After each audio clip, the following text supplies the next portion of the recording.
Vendredi 3 mai, soyez les bienvenus sur Puissance Télévisions, voici les titres de l'info du jour.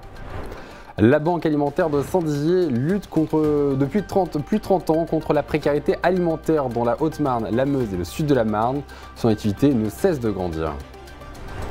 En moins de 4 ans, cette bijouterie horlogerie barésienne a vu 2 apprentis être médaillés d'argent au concours des meilleurs apprentis de France. Zoom dans un instant sur cette pépinière de talent.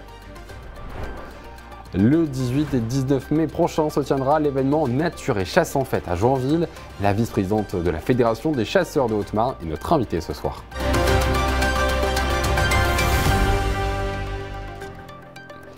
La Banque alimentaire de Saint-Dizier lutte donc depuis plus de 30 ans contre la précarité alimentaire dans la Haute-Marne, la Meuse et la Marne.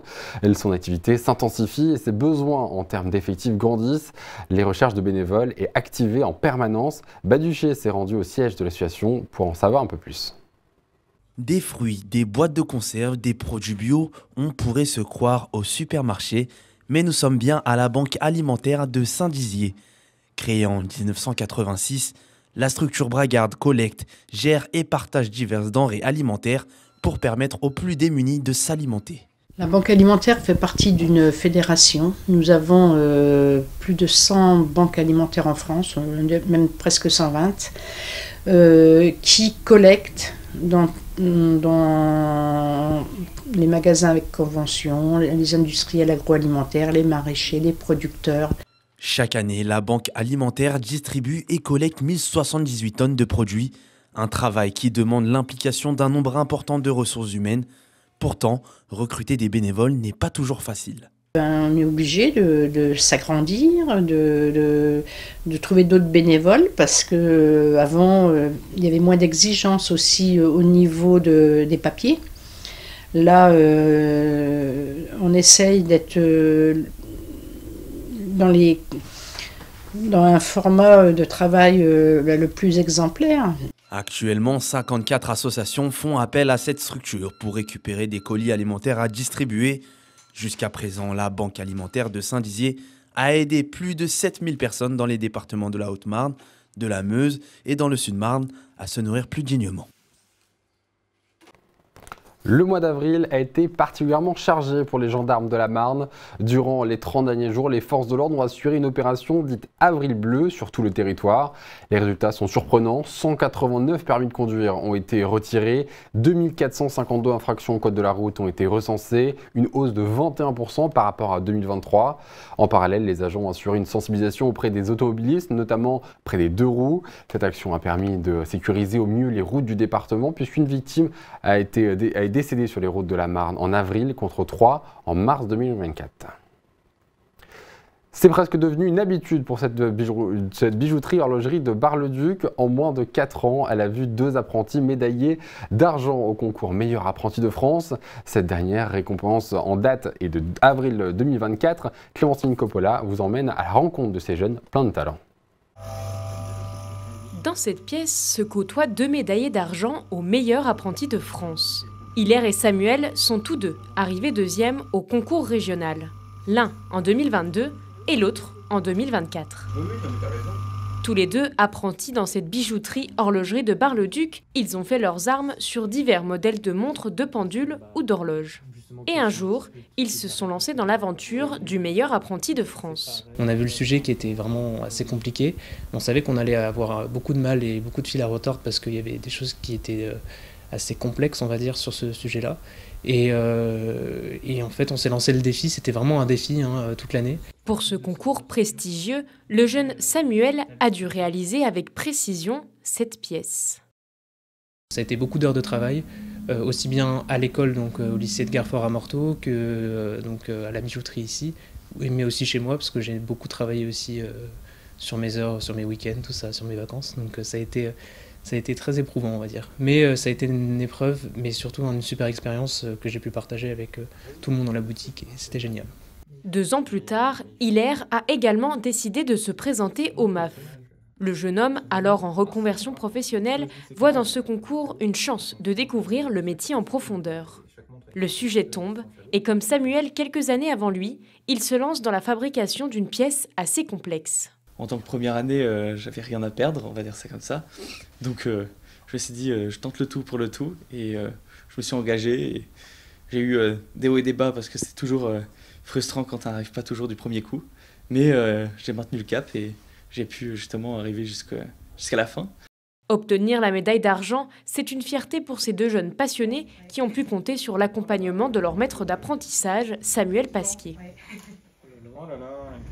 Il faut être patient, il faut bien appréhender les pièces, il faut vouloir l'excellence. Nous, on n'intervient absolument pas sur la pièce dans le sens où on va montrer comment on peut faire la pièce, mais à aucun moment on doit lui faire. Donc c'est vraiment le côté où on doit s'empêcher d'intervenir. C'est un échange en fait qui se passe.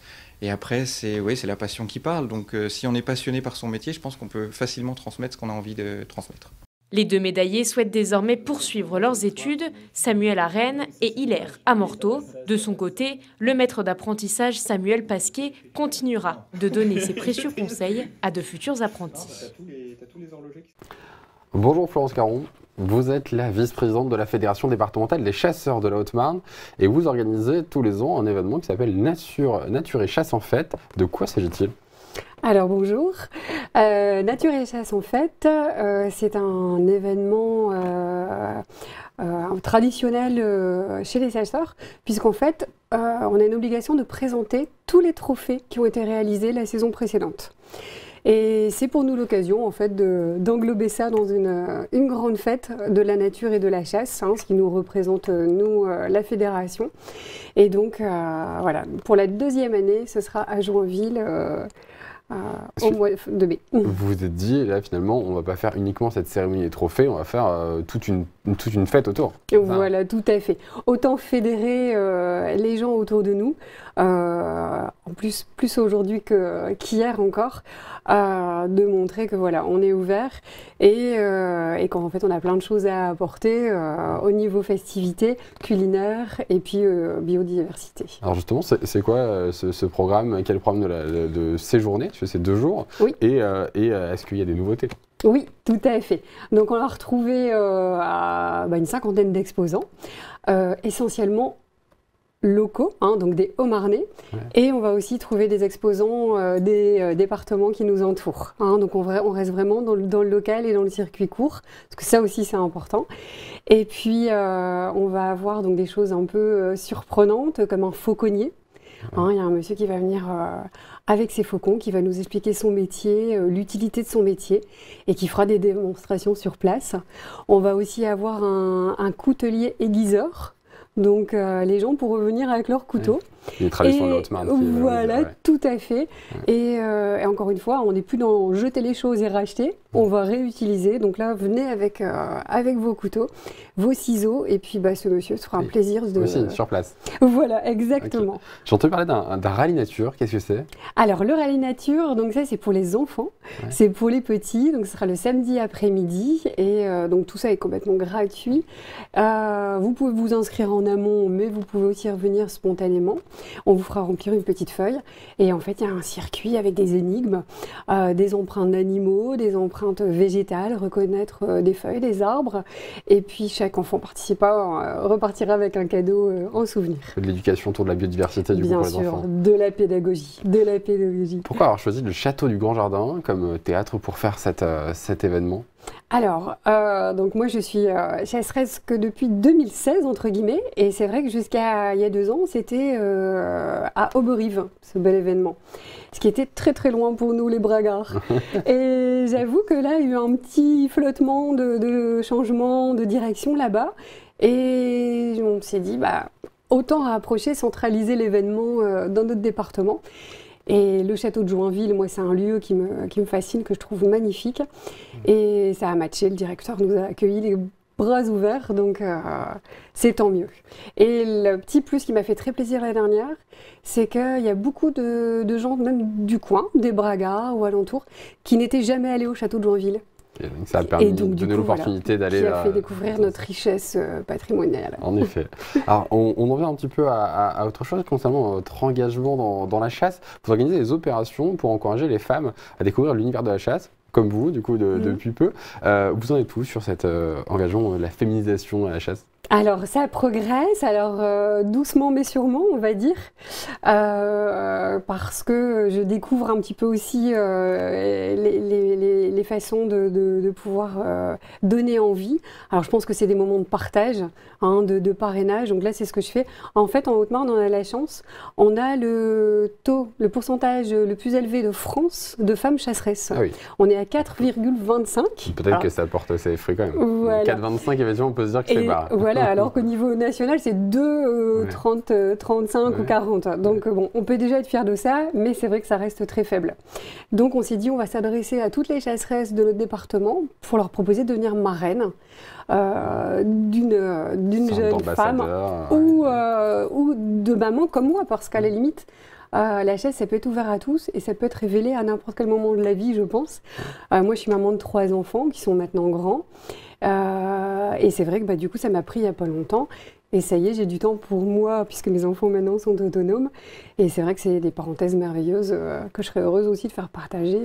Peut-être l'occasion d'en parler lors de cet événement à Joinville. Oui, tout à fait. Alors, vous animez également d'autres formations dans le cadre de la Fédération départementale des chasseurs autour de la sécurité, sécurité des chasseurs et de l'environnement. De quoi s'agit-il? Alors, en fait, la sécurité, ça a toujours été notre priorité. Je ne sais pas si vous avez vu sur un petit peu le nombre d'accidents qui a vraiment beaucoup baissé depuis les années 70, etc. Mais qui reste, quoi qu'il arrive, trop, même si on les compte sur le doigt d'une main. Et donc, du coup, on fait des actions vraiment pour sensibiliser les chasseurs, leur faire des petites piqûres de rappel régulièrement. Donc là, c'est ce que je vais faire ce soir à côté de Joinville. On va tout repasser en revue, les bonnes manières, les bonnes pratiques. Et voilà, retour verrouillé parce que il faut être intraitable à ce sujet. Ça, c'est un des engagements privilégiés de la fédération pour cette année. Oui. Est-ce qu'il y a d'autres engagements comme ça, des points de vigilance que la fédération souhaite vraiment pointer du doigt ou en tout cas prendre en fer de lance? En fait, voilà, on essaie toujours de trouver des nouvelles solutions, des meilleurs accompagnements. Et donc là, on va mettre aussi en place, pour tous nos organisateurs de chasse de Haute-Marne, pour tous les présidents de chasse, on va leur proposer des diagnostics d'auto-évaluation sécurité. Oui. Donc on va leur donner rendez-vous. Et puis, on va aller sur leur terrain. On va voir avec eux leur environnement, s'il y a des points faibles ou des points à améliorer. Et puis, voilà, on va leur suggérer... L'idée, c'est d'accompagner, hein, c'est pas de blâmer. Non, tout à fait, voilà. On va leur suggérer des choses et après, voilà, qu'ils seront à loisir de mettre en place ou pas. Mais je pense que, voilà, avec un regard extérieur, ça pourra que les aider... Une sorte d'audit, en fait. Voilà, des conditions de sécurité. Est-ce que la fédération organise d'autres événements à venir? Alors, c'est celui-ci, le gros événement de l'année à ne pas louper. Là, c'est vraiment le gros événement voilà, pour cette année. Il y a d'autres choses qui nous tiennent très à cœur et qu'on développe, c'est la végétalisation. Donc, par exemple, le plantage de haies. Aussi, qu'on fait aussi toute l'année. Alors, aussi bien au milieu des champs de culture, mais aussi, ça peut être dans les écoles. D'accord. Donc là, par exemple, je suis en train de travailler sur un projet à l'Assomption de Saint-Dizier, parce que c'est vrai que cette cour bétonnée, elle pourrait être peut-être rendue beaucoup plus agréable. Pour l'enfant en arrivant le matin. Du coup, dans cette tout à fait. Démarche, voilà, on a la capacité avec nos techniciens de venir et de fournir des plants d'arbres et de fruitiers également. Et c'est ce que je pense aussi. Par exemple, on plante des arbres fruitiers dans une cour d'école. Ça peut en plus apporter un attrait pédagogique puisque on va expliquer la pollinisation, la naissance de la fleur qui se transforme en fruit et tout ce cheminement très important. Il y a un peu de verre dans tout ce béton. Oui, c'est clair. Merci beaucoup d'avoir été avec nous, Florence Caron, pour nous parler de cet événement Nature et Chasse en Fête. Ce sera donc le 18 et 19 mai prochain au Château Grand Jardin de Joinville. Venez donc nombreux pour cet événement. Merci d'avoir été avec nous. C'est la fin de cette édition. Tout de suite, la météo ainsi que l'agenda. Très bonne soirée.